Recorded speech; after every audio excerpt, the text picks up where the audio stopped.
If you walk into the room, you're going to see kids playing with Legos, playing on the floor, playing dress up, but what they're really doing is learning some extremely innate skills that are going to help them throughout their school career and post-secondary. They're learning how to turn take. They're learning how to problem solve. They're learning how to be creative and how to look at things in a different lens. And they're exploring objects and toys that they may not have exposure to at home. Play centers allow them to problem solve and collaborate more together as a team. The Play Center materials are things that the kids may not have exposure to as kids nowadays. The one thing that you won't see in this room is devices. We don't have iPods in here, we don't have Nintendos, we don't have the TVs. What we're really trying to get kids to do is think creatively, think out of the box, and using things that they might not have access to at home to start to develop their minds in creative problem solving and thinking. One of the areas that we really wanted to develop was creative building.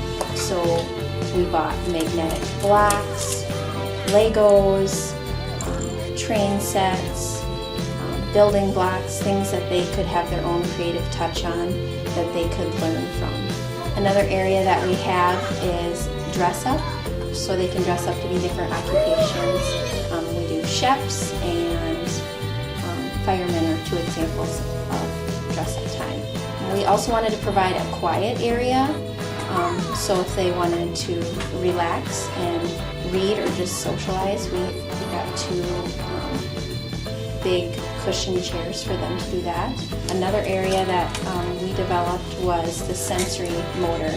A lot of kids come in needing more sensory development, and so we purchased funnels that we can use with rice and water and corn, where they can work on foundational math skills such as measuring in those. Not all elementary schools, and certainly not all kindergarten programs, have 20 minutes a day for Play Center. So when the Minnesota Department of Ed comes down and does walkthroughs through our building, this is an area they're super intrigued by because it's not something that all elementary schools give children exposure to. So it's also being looked at through the State Department as well as a really unique way to get kids learning in a more non-traditional sense.